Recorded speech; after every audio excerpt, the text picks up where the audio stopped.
Hello, I'm Robin, welcome to Bookspin, and welcome to another monthly wrap-up video. April 2026.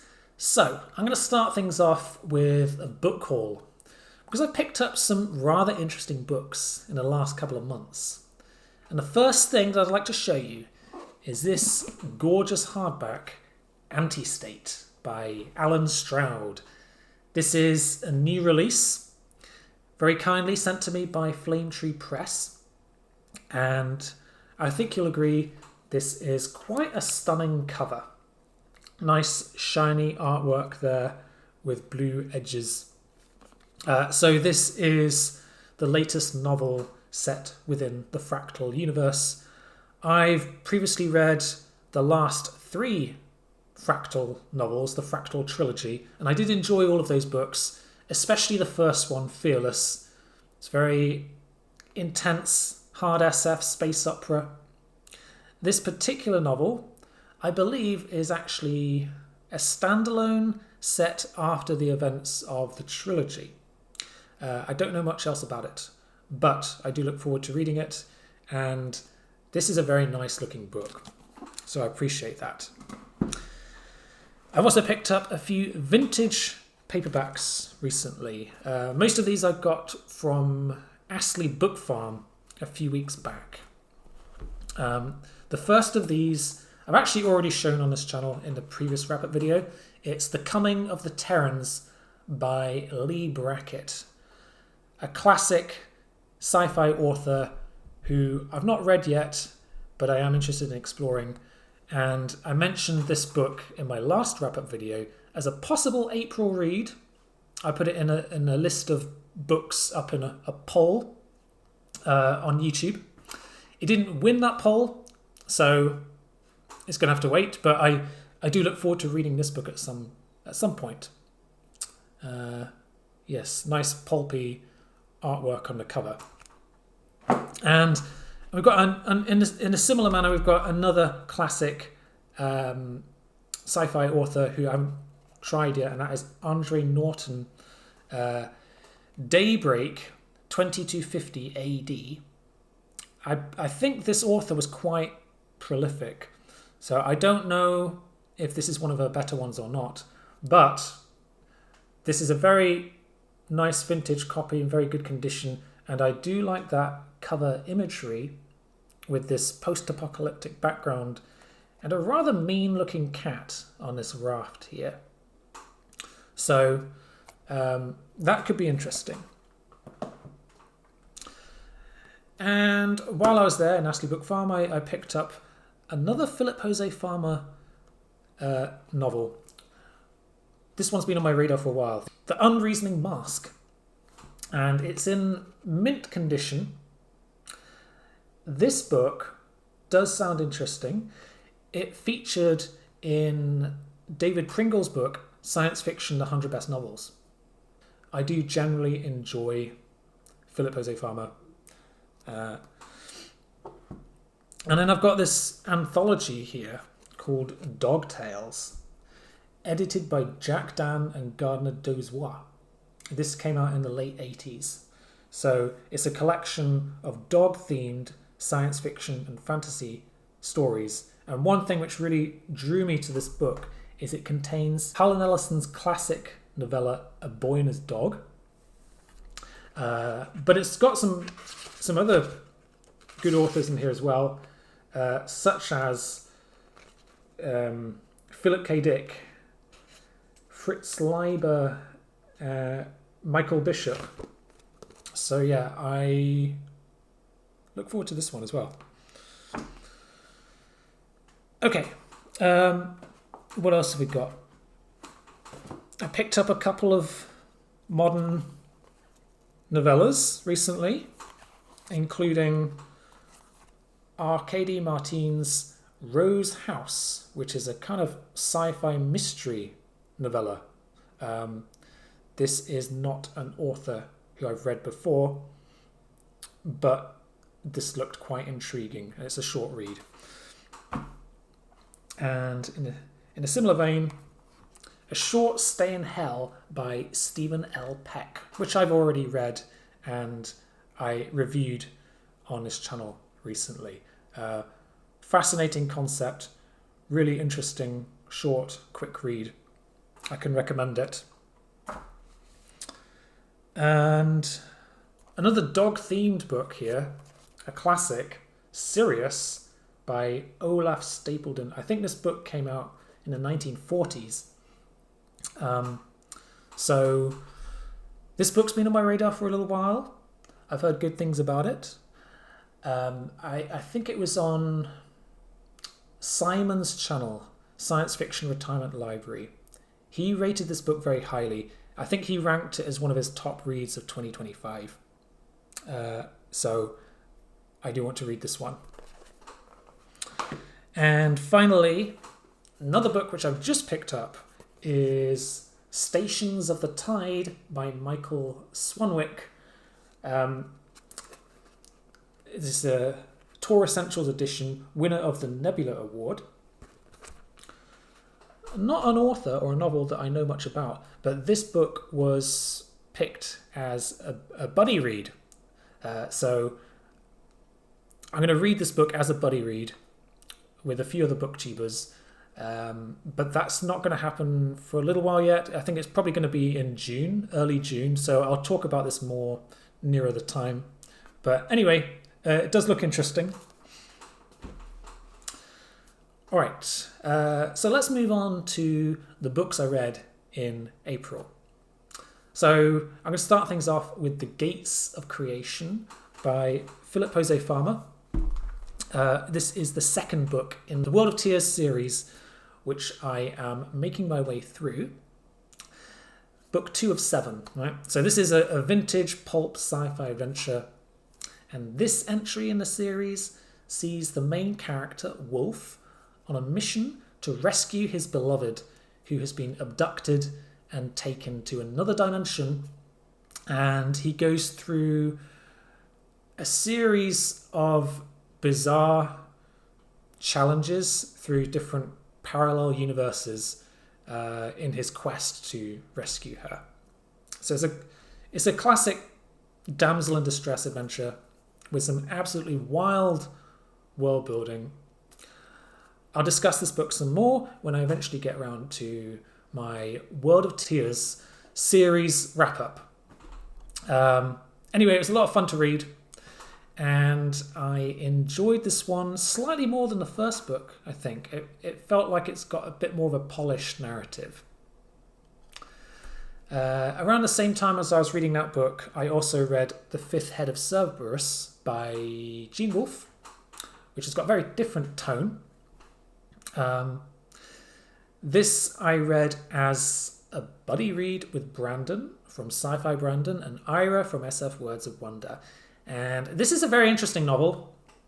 It's actually a trio of novellas. And these novellas are all linked in various ways, but they're all written in very different styles. So it's set on an alien colony planet in which the native species may or may not have died out. There's quite a lot of mystery over what's actually going on. As is often the case with Gene Wolfe, it's complex and open to multiple interpretations. So we had a lengthy discussion over this book. So if you'd like to know more, head on over to Brandon's channel and you can see our buddy read discussion video. So after that book, I moved on to Time and Again by Clifford D. Simak. So this is the winner of that poll which I mentioned. I put up a YouTube poll with 4 possible books that I was thinking of reading in April, and this book won the poll with 40% of the vote. So thank you to everyone who voted. Unfortunately, this book was a bit of a disappointment to me. It's a kind of vintage sci-fi thriller with various themes, which should be really interesting, right? They're all really interesting ideas. Time travel, sentient androids, superhuman powers, telepathy, and humanity's destiny in the far future. The problem is, the way the plot comes together. None of these ideas are explored in a very deep or compelling way, I think. And it just feels kind of unfocused as a novel. The plot felt a little incoherent to me. There were just too many improbable coincidences, and I didn't really care for any of the characters. So I had a bit of a tough time getting through this one, which was a surprise because this is my 4th Simak book, and I've loved everything else that I've read by him so far. But that's not to say it was terrible. It's not a bad read. It was just disappointing. And there was one bit which I liked. So my favourite part of the novel, the protagonist goes back in time, right? This is set in the far future, right? So he goes back to the 1970s Earth, and he spends the next 10 years of his life living on a farm.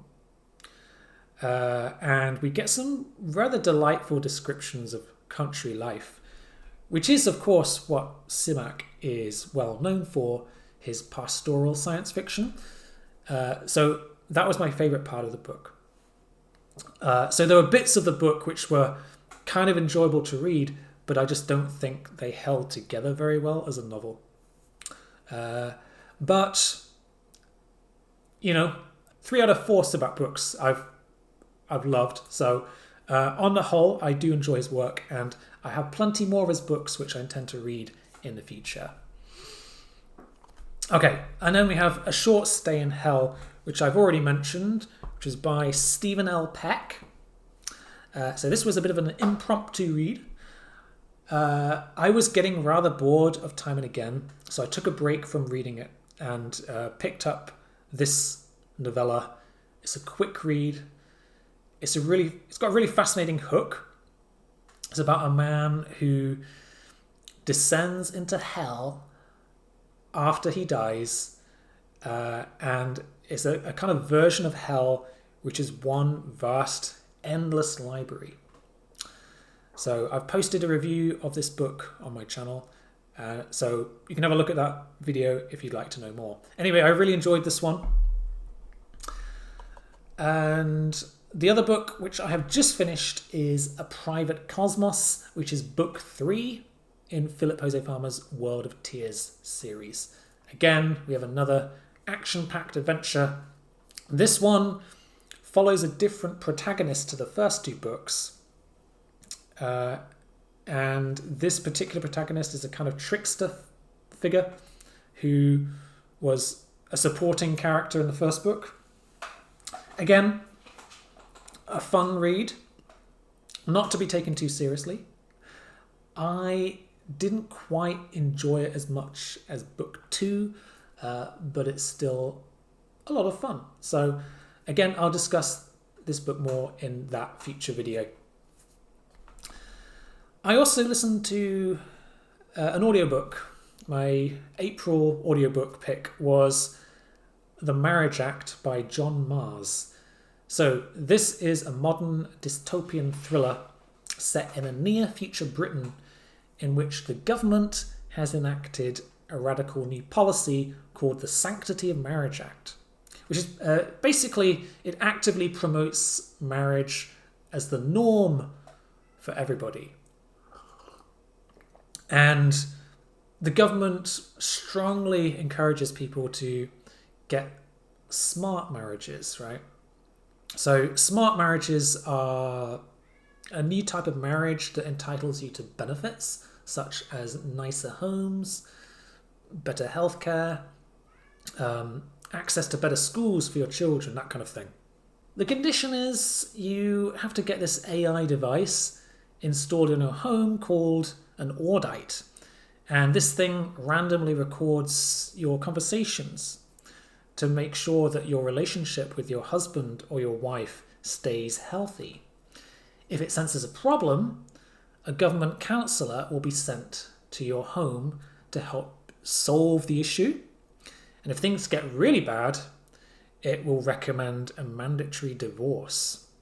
So that's the basic premise.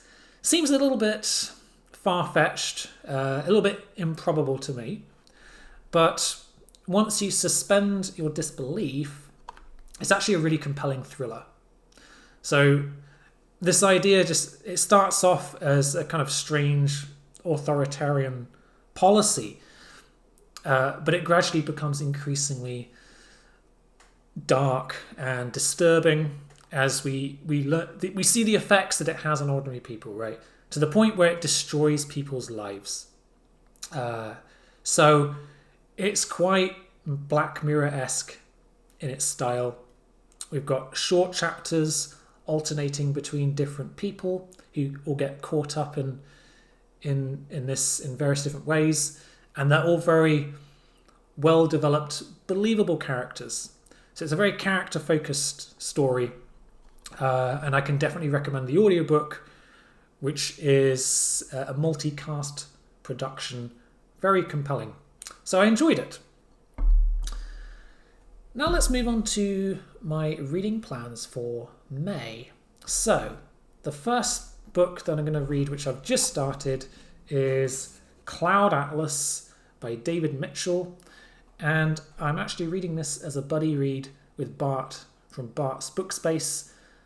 I don't know a huge amount about this book. It is very highly regarded, and I've heard that it has a unique structure, and it's a kind of literary science fiction, or at least it combines literary fiction with sci-fi elements. I've not even read the blurb yet, so I don't really know much about it. But I'm sure it's going to be interesting. There is a film adaptation, which I haven't seen, but I might give that a try after reading the novel. Anyway, I can't wait to read this and discuss it with Bart. And after I finish that book, I'm going to move on to Behind the Walls of Terror, which is book 4 in the World of Tears series. Still got a few more books to go, 7 books in total. So this is the midpoint in the series. And for my next book, I've done something a little bit unusual. I've picked up 4 classics, which I'm very interested in reading.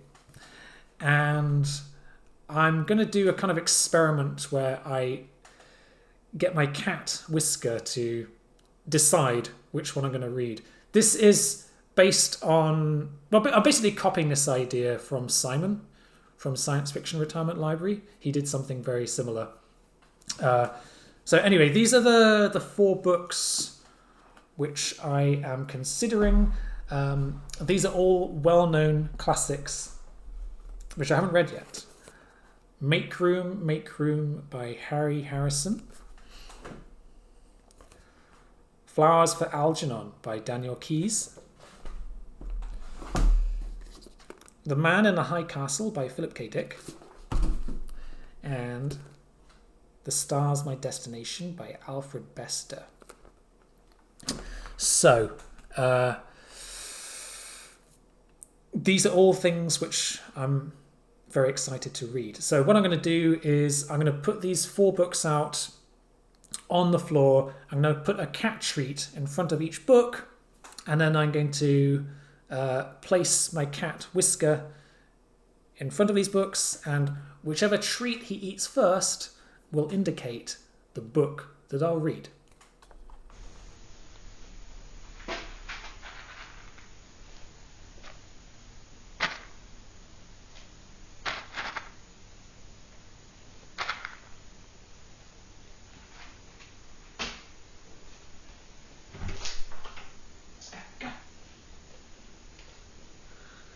She's fine. Oh, there you go. Oh, The Man in the High Castle.